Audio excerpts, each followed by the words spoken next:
Good evening and welcome to the Wilk Report. I'm Michael Wilk coming to you live from Cleveland, Ohio.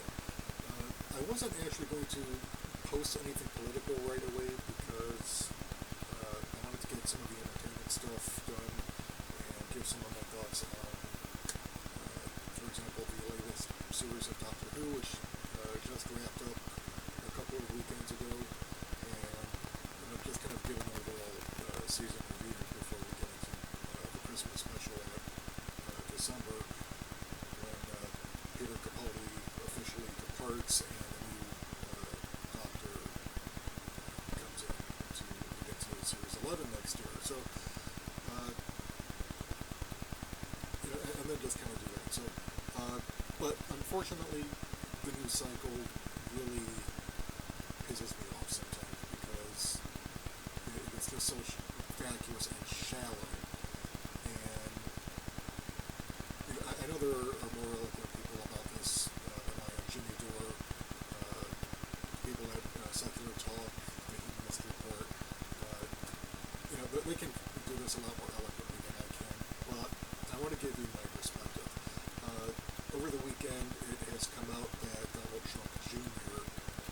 Was allegedly speaking to the Russian oligarch about digging up dirt on Hillary Clinton. And predictably, the Democrats are going into overdrive along with their lackeys in the mainstream media to really kind of promote this as a smoking gun and proof of treason. Well, no, it's not. And I will get into that in just a moment. But this does not surprise me because the Democrats have been moving very far to the right for many years now. It started really back in the 70s under Jimmy Carter. I mean, Carter's a lot more liberal now than he was as president. And he's actually one of the few ex-presidents who's actually, within living memory, that was actually done positive things after he got out of office. He's gone to work with Habitat for Humanity, building homes for people who can't afford them. He's been involved in all these causes. He's not shied away from telling the truth about the apartheid state in Israel against the Palestinians. But as president, he was actually pretty conservative, and he came from the southern conservative wing of the Democrat Party in the 70s, and it was really kind of the start of the Democratic Leadership Council, which was this coalition of conservative Democrats who decided they couldn't get elected as Republicans, so they would run on the Democrat ticket and gobble up all the corporate campaign cash that Republicans were gobbling up. So, here, let me grab my microphone in case you've had trouble hearing me. So that's really where it began. And then, of course, Bill Clinton gets elected in 1992. Of course, he benefited from H. Ross Perot running as a spoiler candidate for the Republicans, where he got almost 19% of the popular vote and really kind of cost George H.W. Bush, the incumbent, the election.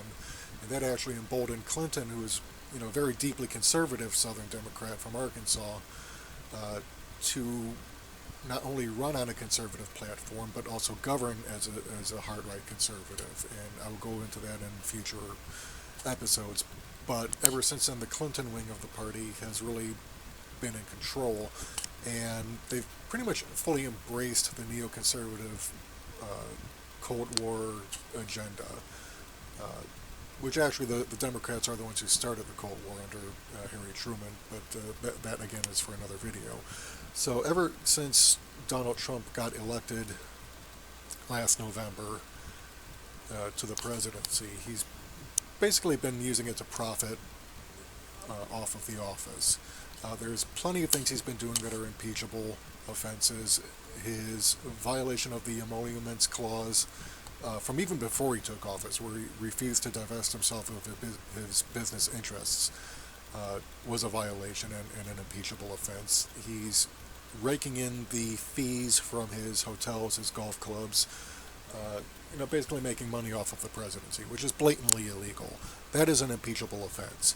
His attacks on Syria and Afghanistan, where he used what's called the mother of all bombs. It's like the largest non-nuclear bomb ever built, where even the Bush-Cheney regime, when they invaded Iraq, dared not use it because of the potential for civilian casualties.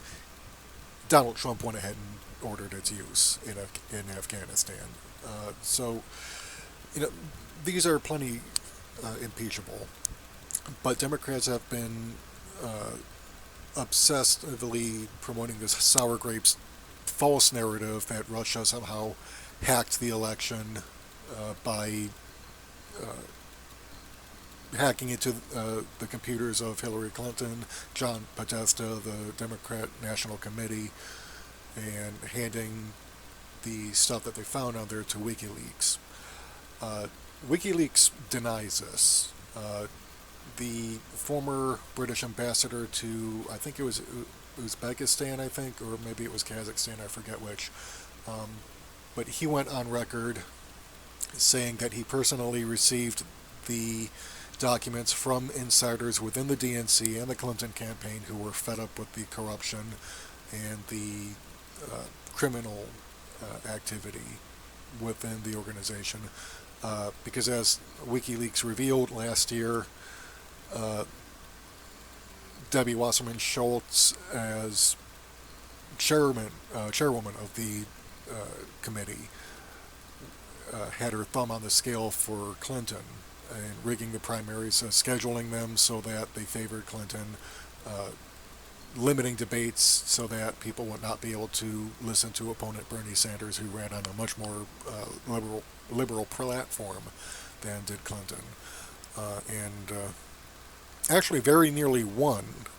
And unfortunately, what stopped him from winning, because neither Clinton or Sanders actually got enough pledged delegates to secure the nomination. It ended up going to the super delegates, the unelected, unaccountable delegates who had the power to overrule the will of the voters, to hand the nomination to Clinton. And of course, Sanders pretty much surrendered without a fight. He didn't really try to convince the superdelegates to go with him, even though most polls showed him handily beating any Republican getting the nomination. And those same polls showed Clinton either running neck and neck or losing out to whichever Republican got the nomination. And it takes a special kind of stupid to lose to Donald Trump. Let's face it. Hell, I could have run a better campaign than Hillary Clinton did. There was a book that came out recently called Shattered, which detailed all the glaring mistakes and hubris that was rampant within the Clinton campaign.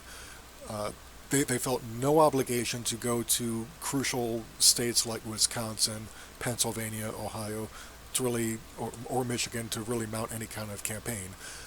And this is because the Democrats are under the delusion that elections are popularity contests, and they're not. They're electoral contests, because we have a system called the Electoral College that was set up to really kind of balance out between the states with large populations and the states with smaller populations, because in a nation such as ours, in the constitutional system that was set up,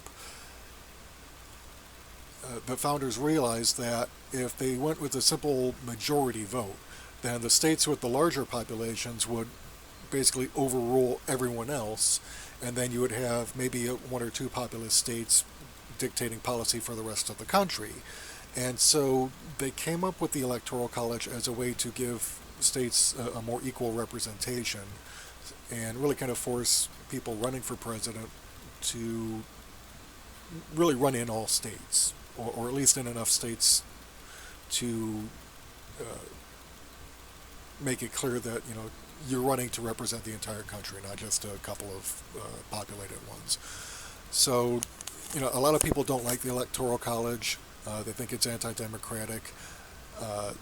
In fact, it is, actually, and people need to wake up and realize that, and really kind of grow up and realize, look, if you want to run for president and win, you have to run in all 50 states, okay? This was proven in 2006 and in 2008 under Howard Dean when he was chair of the DNC, and he ran with his 50-state strategy where the Democrats went back into all 50 states and really kind of took ownership of them, because in 2000 and 2004, the party had pretty much given up on more than half the country. They had let the party organization degrade to the point where they didn't even bother running in some states because they wrote them off and ceded them to the Republicans. And after Obama won in 2008, he pretty much dismantled that.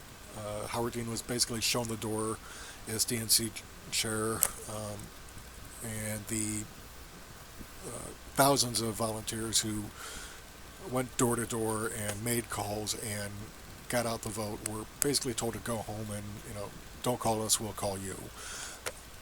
And this was stupid because Obama almost lost the election in 2012 to Mitt Romney, who was another clown shoe Republican who pandered to the farthest of the far right and very nearly won.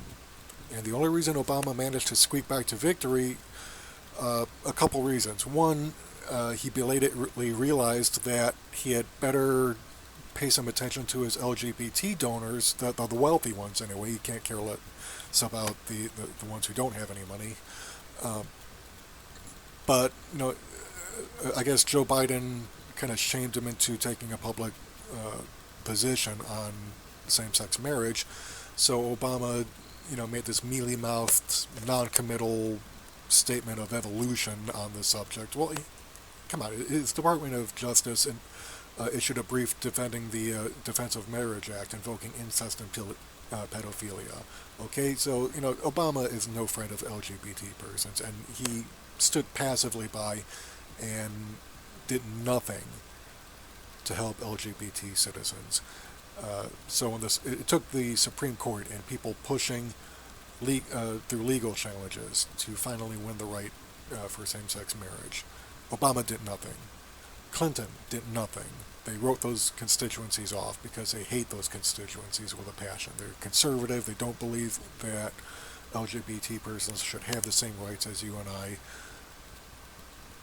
And so Obama, just again, he dismantled that organization. Told people to go home. Barely won re-election. And also, so the second reason he squeaked by to victory in 2012, allegedly the hacktivist group Anonymous hacked into Karl Rove's election vote flipping software and flipped it back to what it should have been. So he really has a group that he despises to thank for his re-election victory. And so 2016 rolls along. The Democrats have pretty much blown every chance they had to even maintain the offices that they had. They lost under Nancy Pelosi as the House leader and Harry Reid as the Senate leader for the Democrats. I call him the Senate capitulation leader because all he ever does is capitulate to Republicans.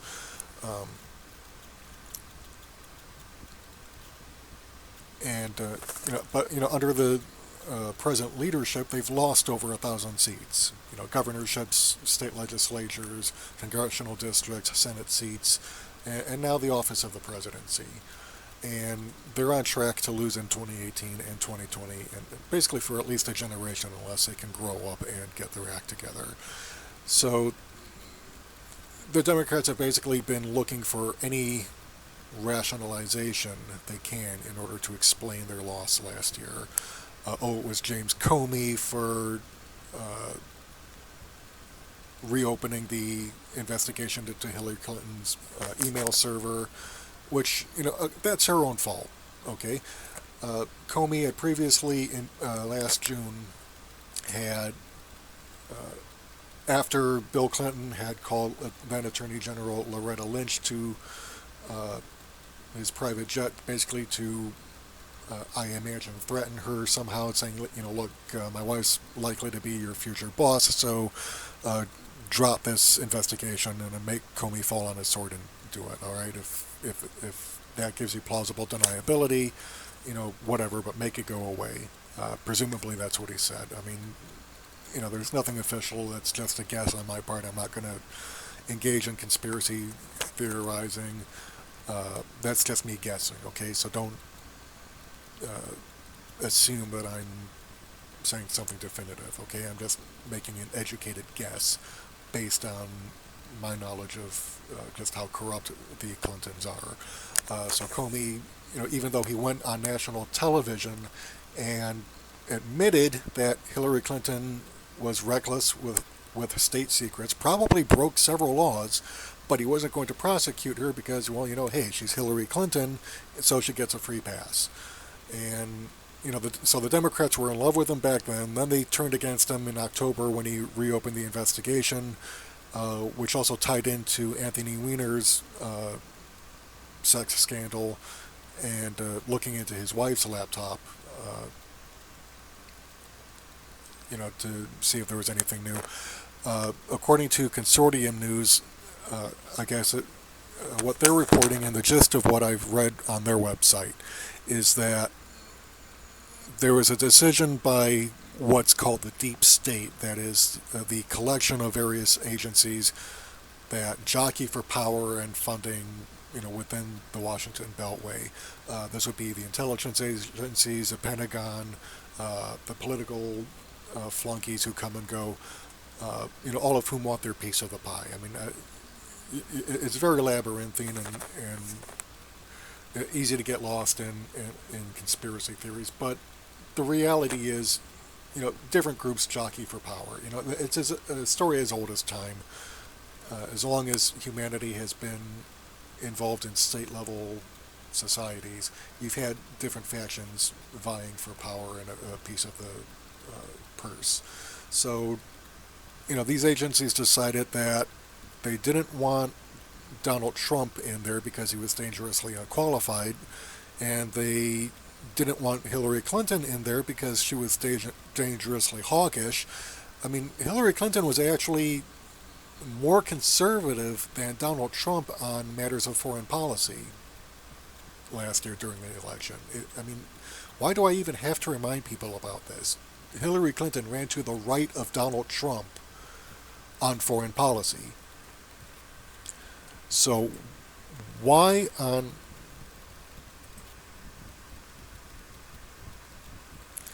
Alright, I guess I must have reached a limit or something, so I'm back.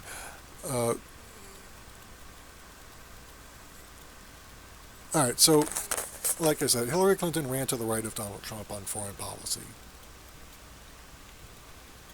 So why on God's green earth would anyone want this woman in power?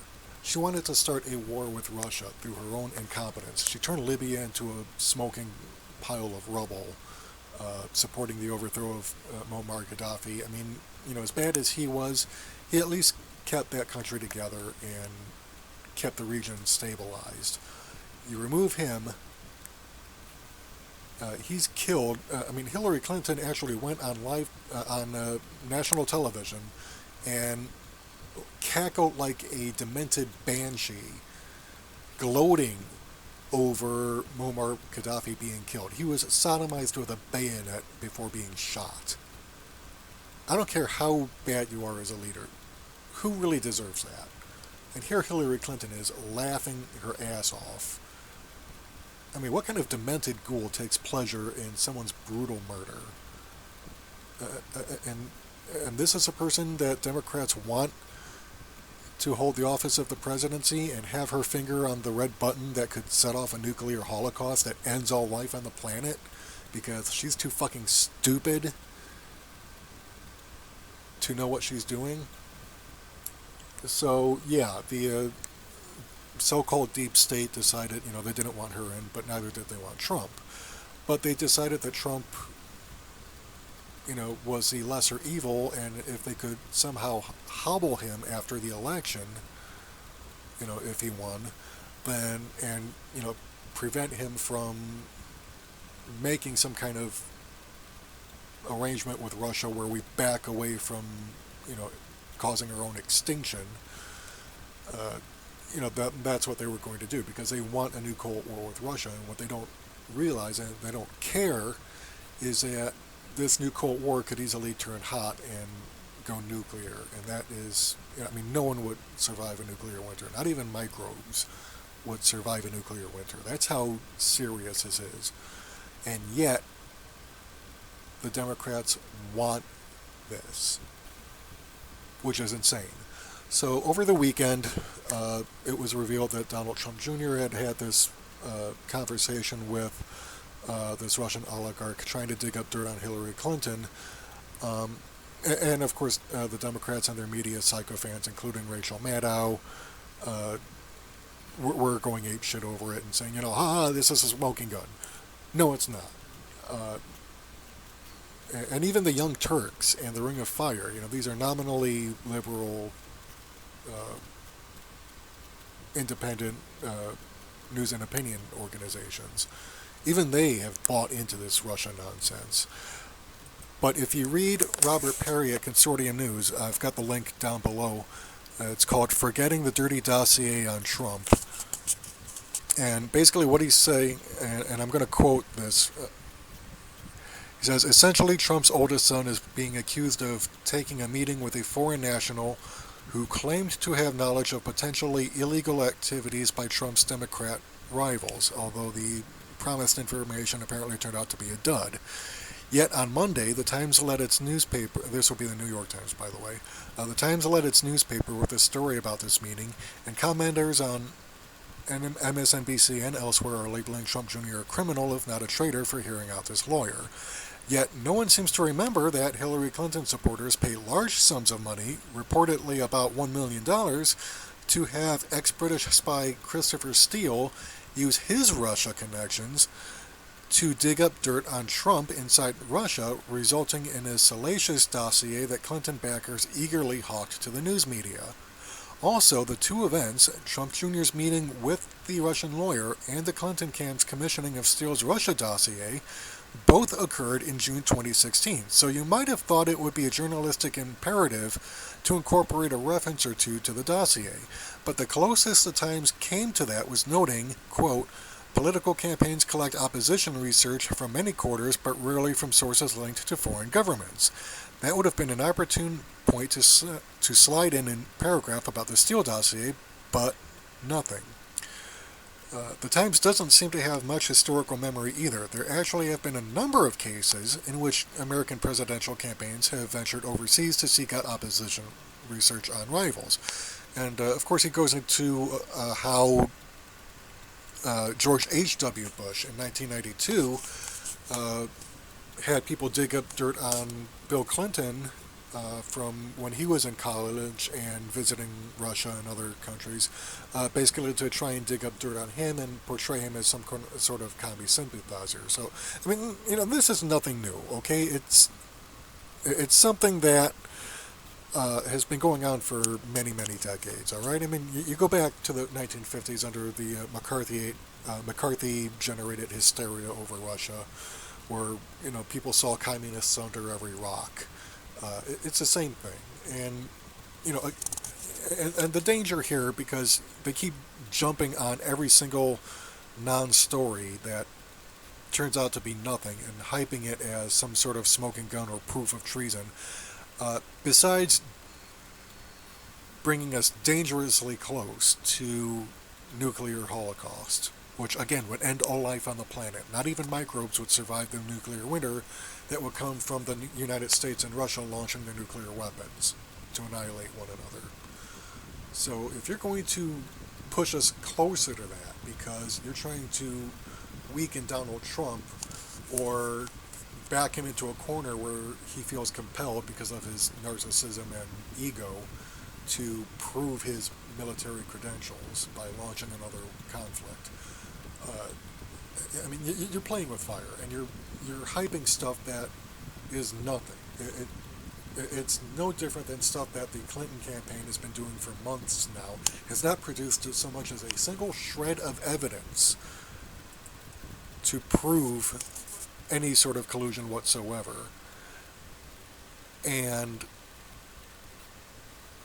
in the meantime, you're ignoring actual scandals. For example, Rex Tillerson, who is now in charge of the EPA, just recently received an award from the fossil fuel industry he was once a part of, in return for all the favors he's done for them and is currently doing, like doing away with rules on clean drinking water, air pollution, ground contamination. He's undoing all of this.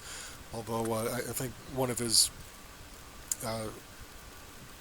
attempts to do away with an Obama era last minute rule to protect clean water, which is probably a sham knowing Obama, but Tillerson figured, okay, Obama did it, so let's get rid of it. So apparently a court stopped him. That's something you can look up online. But and then of course you've got Betsy DeVos, who's the education secretary, sister-in-law. No, she's a sister of the Blackwater founder, I think, and she's basically dismantling protections for public schools and handing public money over to private schools, which actually have a very dismal record of education and have defrauded students in many instances, and she's actually protecting them from fraud lawsuits. This stuff is going on, and yet Democrats are either helping this along by confirming Trump's far-right appointments, or just not really making much of an effort to stop them. There's probably not a whole lot of people who remember Howard Metzenbaum, who was a senator from my home state of Ohio back in the 1980s. He was famous for using whatever procedural trick you could think of to block bad legislation or force good legislation to the floor for a debate. And the Democrats just lost their spine for doing anything like that a long time ago. So, but this is the stuff that's going on while the Democrats are obsessing over a fake scandal, and it's dangerous. It is getting us closer to a world-ending war, cynically thinking that they can control Russia, or that Russia somehow will play by the rules that they've set down. No, it won't. Okay, Vladimir Putin. I wouldn't trust him as far as I can throw him. I mean, he's like any other oligarchical leader. I mean, Russia has been capitalist and increasingly conservative for a long time. Ever since the Soviet Union collapsed. So, and he's no more or less corrupt than any other world leader. So I don't trust him any farther than I can throw him. But I do have to give credit where it's due, where he is not rising to the bait like our politicians hope.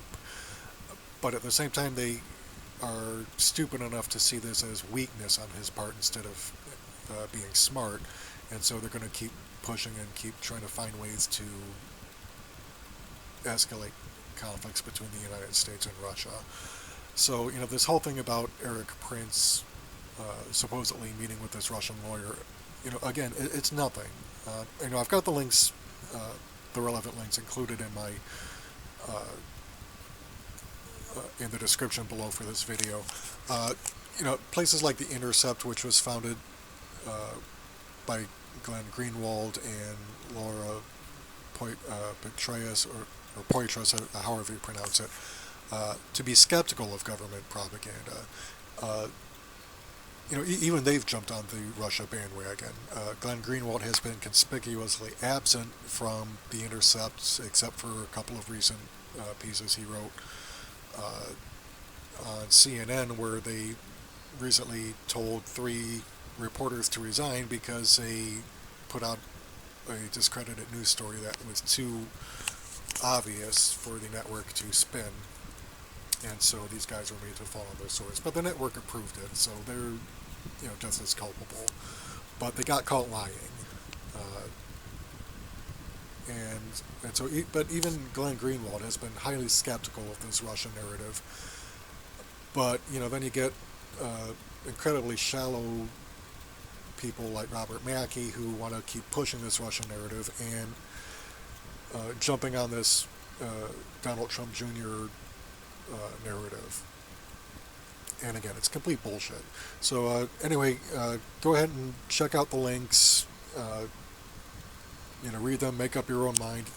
Again, this is just my opinion that I'm stating. You don't have to agree with me, but I do feel that this is something that people should see the other side of. Because if you just look to the mainstream media, or even a lot of independent media who call themselves a liberal, but they spew conservative talking points,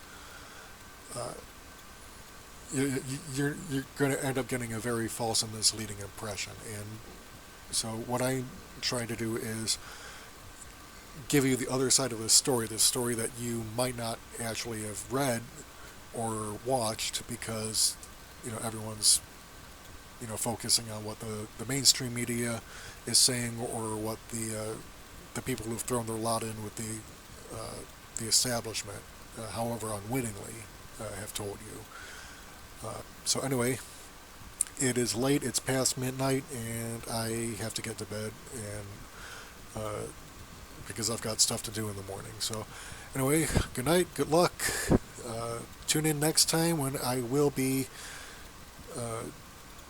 doing a thing on Star Trek Discovery, a little bit more in-depth on some of the stuff I was talking to in my test video. So take care. Thanks for watching. Please donate. Help me get some better equipment so I don't have to have this hideously low frame rate webcam. My God, it's bad. Alright, good night.